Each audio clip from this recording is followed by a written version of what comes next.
Assalamualaikum dear viewers, welcome back Career in Pakistan. This is your mentor Miss Nurul Huda.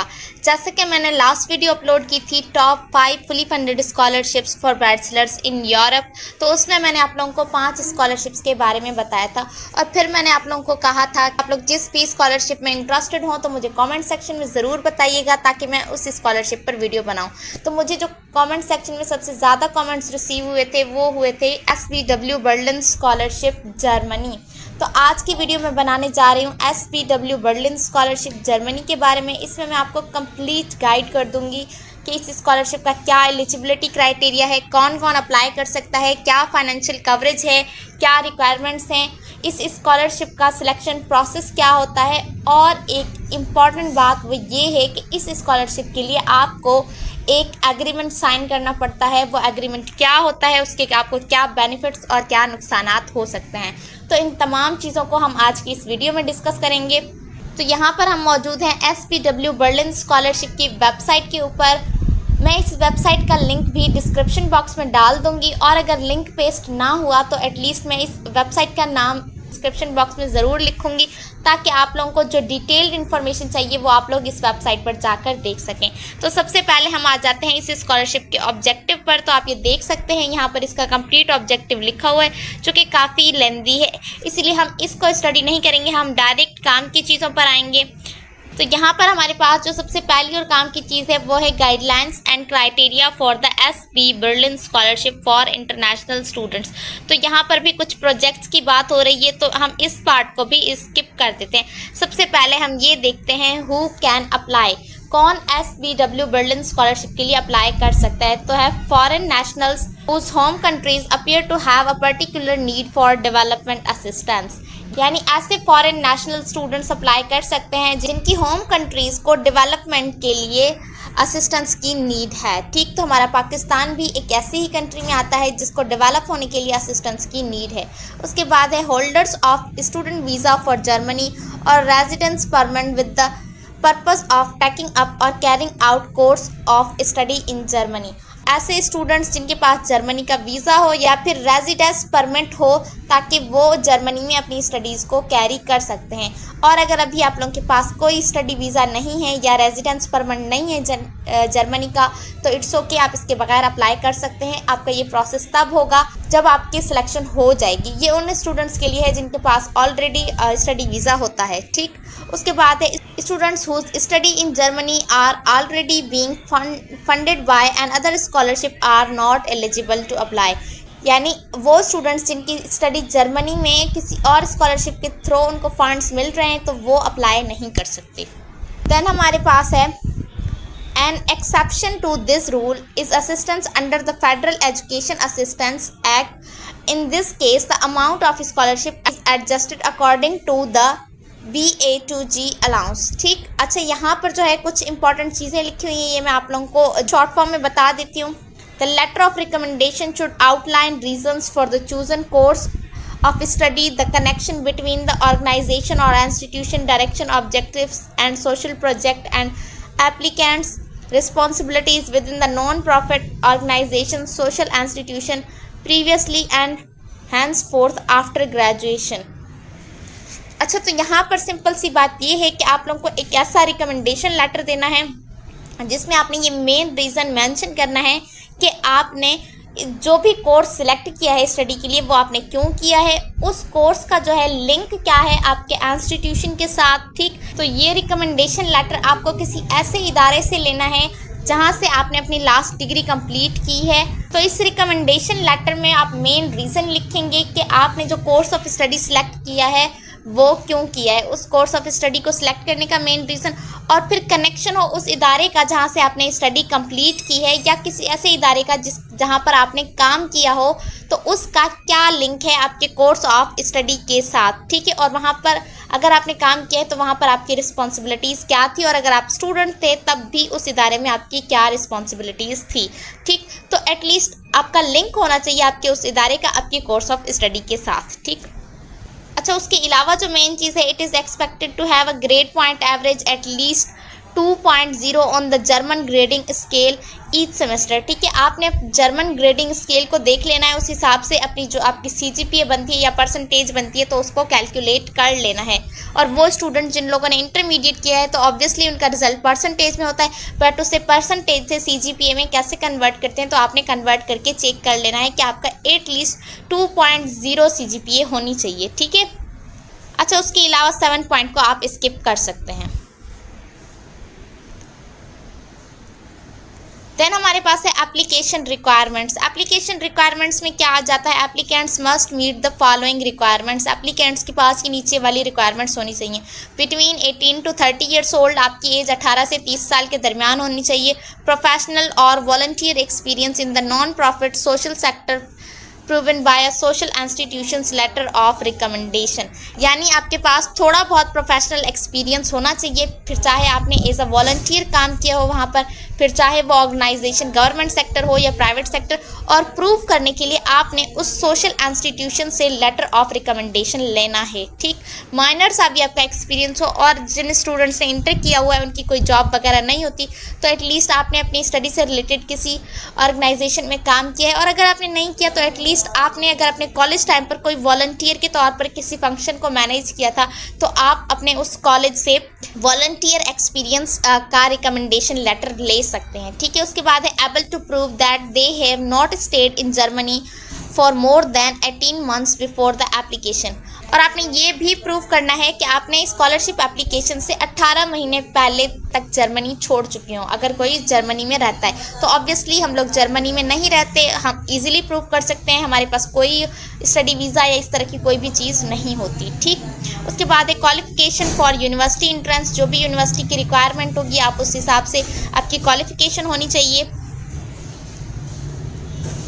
Then है intention to work in their country of origin for at least 18 months after graduation or to engage in non-profit work until the repayment plan has been fulfilled। ये agreement के हवाले से तो ये मैं इस video में आगे चलकर आप लोगों को मुकम्मल गाइड करती हूँ। उसके बाद है able to prove a relatively low net income. आपने ये भी प्रूव करना है कि आपकी जो करंट इनकम है आपकी फैमिली की वो कम है। ठीक है, average grades corresponding to a German grade point average of at least 2.0, तो ये मैं आप लोगों को बता चुकी हूँ। मिनिमम आप लोगों की 2 पॉइंट CGPA होनी चाहिए। No first degree family member who reside permanently in Germany. और किसी ऐसी फैमिली का जो मेंबर है वो इस स्कॉलरशिप के लिए अप्लाई नहीं कर सकता कि जिसकी फैमिली का कोई भी मेंबर परमानेंटली जर्मनी में रहता हो। ठीक, उसके बाद है application before the start of their university education और fully enrolled in the first, second semester, third semester at a state recognized university in Germany। application for master's degree shortly before after obtaining a bachelor degree। तो आप इस point को skip कर सकते हैं। Next है application which do not meet all the requirements stated above cannot be considered। यानी वो स्टूडेंट या वो एप्लीकेशन जो कि ऊपर इंफॉर्मेशन दी गई है अगर उसको फुलफिल नहीं करते, उस रिक्वायरमेंट पर पूरा नहीं उतरते तो उनकी एप्लीकेशन को कंसीडर नहीं किया जाएगा। अब बात करते हैं डेडलाइन एंड एप्लीकेशन डॉक्यूमेंट्स की। तो क्या डेडलाइन है और एप्लीकेशन की क्या डॉक्यूमेंट्स रिक्वायर है। तो सबसे पहले there is no fixed application deadline. Application deadline fixed नहीं है। Application are accepted all year around. आपकी एप्लीकेशन पूरा साल एक्सेप्ट की जाती हैं, कोई स्पेसिफिक डेट नहीं है। अच्छा, यहाँ पर इस स्कॉलरशिप में अप्लाई करने का जो तरीका है वो बाकी स्कॉलरशिप से थोड़ा सा डिफरेंट है। When applying for the scholarship, proof of applicant's social commitment in the form of letter of recommendation from a non-profit organization or social institution required, the non-profit organization or social institution submit the letter on behalf of the applicants in a PDF to application@sbw.berlin। After carefully reviewing letter, outstanding prospectus will be granted access to the application form। अच्छा, यहाँ पर क्या है कि student ने अपना letter of recommendation देना होता है। अब वो लेटर ऑफ रिकमेंडेशन आप अपने प्रीवियस इंस्टीट्यूट से लेंगे और वो इतना स्ट्रांग होना चाहिए, उसमें आपका इंटरेस्ट, आप क्यों पढ़ना चाह रहे हैं, मतलब आपका वो लेटर ऑफ रिकमेंडेशन जो है एक कमिटमेंट शो करे जो कि आप वहाँ पर स्टडी के लिए कर रहे हैं।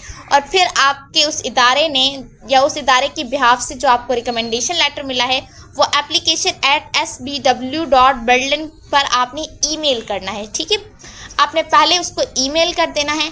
जब आप अपना लेटर ऑफ रिकमेंडेशन ईमेल करेंगे तो उसको केयरफुली रिव्यू किया जाएगा और ये देखा जाएगा कि अगर आपका लेटर ऑफ रिकमेंडेशन सूटेबल है तभी आपको एप्लीकेशन फॉर्म तक एक्सेस दी जाएगी, यानी फिर आपको एप्लीकेशन फॉर्म के लिए लिंक दिया जाएगा। और अगर आपका लेटर ऑफ रिकमेंडेशन उनके लिए सूटेबल नहीं हुआ तो आपको स्कॉलरशिप एप्लीकेशन के लिए लिंक नहीं प्रोवाइड किया जाएगा।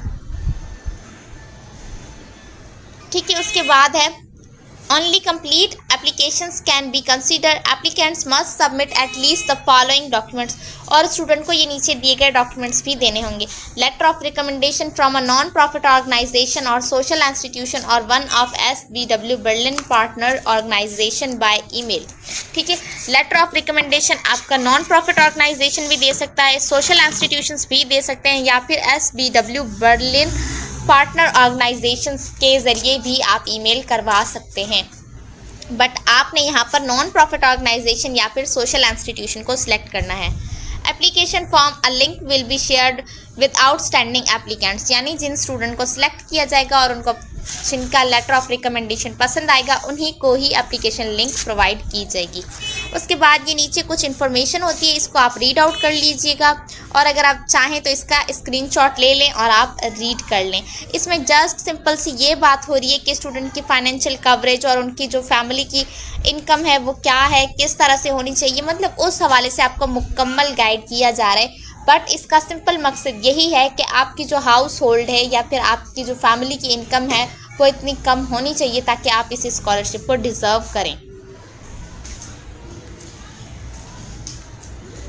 अच्छा, उसके अलावा यहाँ पर कुछ डॉक्यूमेंट्स की बात हो रही है जो कि आपने सबमिट करवाने हैं। उनमें प्रोजेक्ट डिस्क्रिप्शन होगा 2 to 5 पेजेस, ये लाइक मोटिवेशन लेटर या स्टडी प्लान जो होता है उसी तरह से होता है, लेकिन यहाँ पर आपका जो प्रोजेक्ट है उसकी डिस्क्रिप्शन आप लिखेंगे।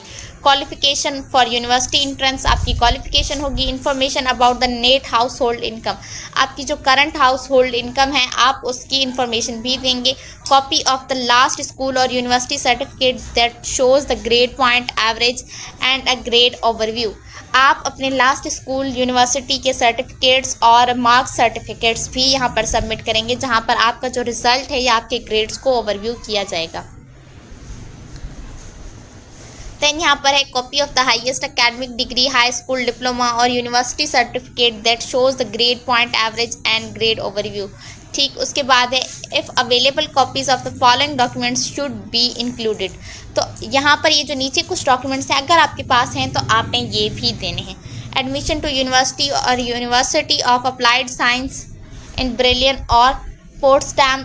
देन हमारे पास है internationally recognised language certificate for the language in which your studies will be taught. ठीक है, यहाँ पर आपने आइल्ट्स और टॉफल्स देने हैं और इसके अलावा आप जिस भी लैंग्वेज में स्टडी करना चाहते हैं उसका सर्टिफिकेट देना है। Already obtain university certificate and records of achievements, grades and ungraded, ये चीज़ें भी होंगी। तो ये सिंपल सी बात है कि ये मार्कशीट और सर्टिफिकेट्स की ही बात हो रही है।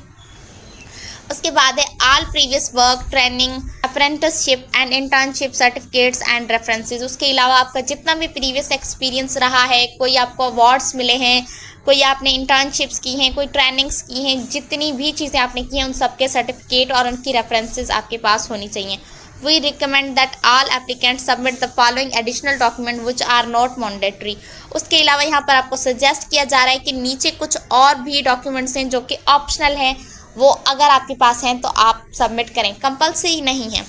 1 or 2 letters of recommendation from professor, school teacher, employers ETC। ठीक है, आपने 2 रिकमेंडेशन लेटर्स देने हैं, या आप प्रोफेसर से ले सकते हैं अगर आप मास्टर्स के लिए जा रहे हैं, और अगर आप बैचलर्स के लिए जा रहे हैं तो आप स्कूल टीचर से ले सकते हैं। Evidence of the net household income, और जो आपके नेट हाउस होल्ड इनकम है ये बार बार जिक्र हो रहा है, ये आपने पहले भी देना है, वेरिफिकेशन के दौरान भी आपने देना है। ठीक,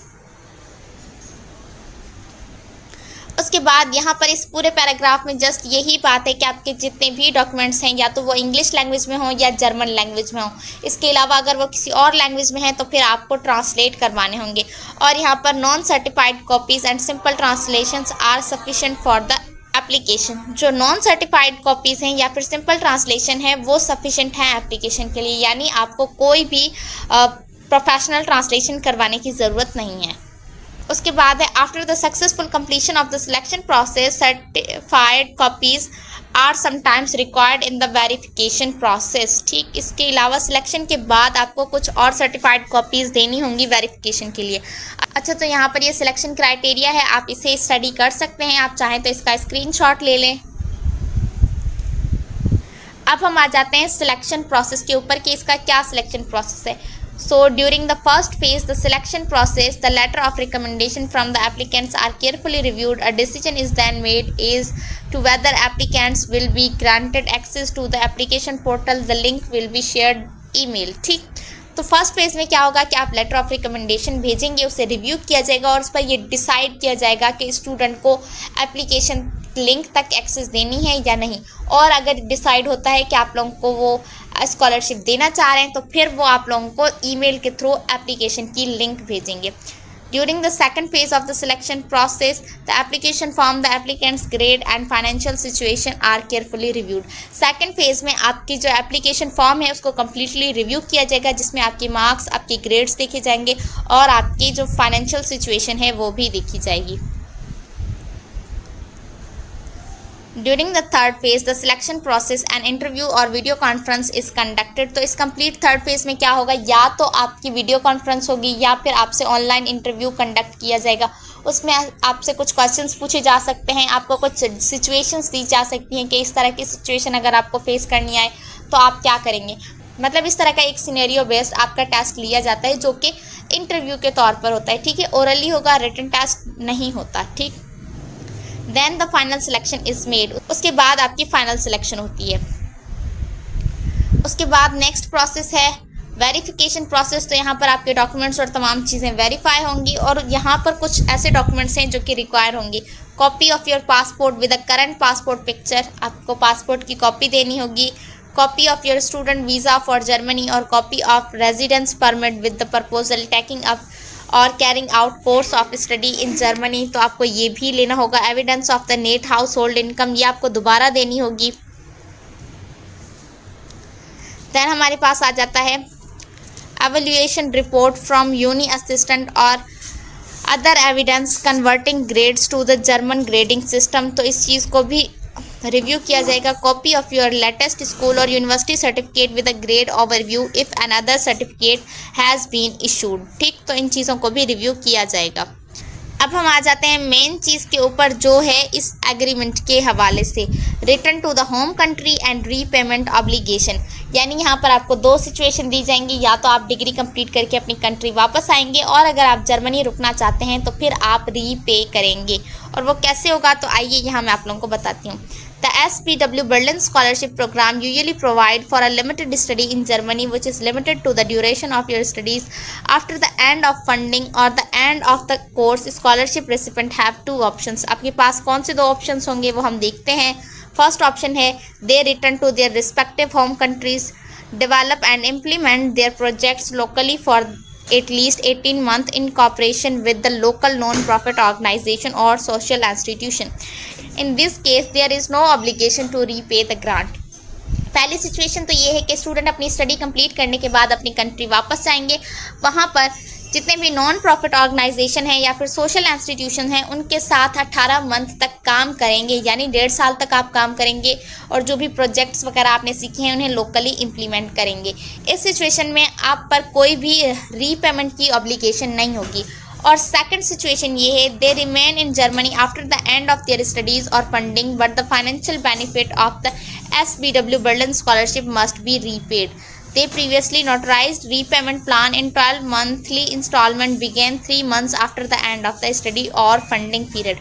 और अगर स्टूडेंट जर्मनी में रुकना चाहता है, अपनी कंट्री वापस नहीं जाना चाहता, तो अपनी स्टडीज़ कंप्लीट करने के बाद जो भी SPW बर्लिन स्कॉलरशिप के बेनिफिट्स थे वो स्टूडेंट को रीपे करने होंगे। ठीक है, और वो उनसे एक एग्रीमेंट लिया जाता है, तो उसके अकॉर्डिंग उनकी डिग्री कंप्लीट होने के 3 मंथ बाद ही जो है वो रीपेमेंट का टाइम ड्यूरेशन स्टार्ट हो जाता है। तो फिर उन स्टूडेंट्स को जो है जर्मनी में रहते हुए जो भी उनको स्कॉलरशिप मिली थी वो रीपे करनी होगी, इंस्टॉलमेंट्स में करनी होगी, एकदम नहीं करनी होगी। ठीक, तो ये थी हमारी आज की वीडियो जो कि SPW बर्लिन स्कॉलरशिप के हवाले से थी, जिसमें मैंने आपको complete A to Z guide किया। तो आई होप कि हमारी आज की वीडियो आप लोगों को पसंद आई होगी। अगर ये वीडियो आप लोगों को पसंद आई है तो इस वीडियो को लाइक कर दीजिएगा, और अगर आप हमारे चैनल पर नए हैं तो हमारे चैनल को सब्सक्राइब कर दीजिएगा। मिलते हैं आपसे नेक्स्ट वीडियो में, तब तक के लिए अल्लाह हाफिज़।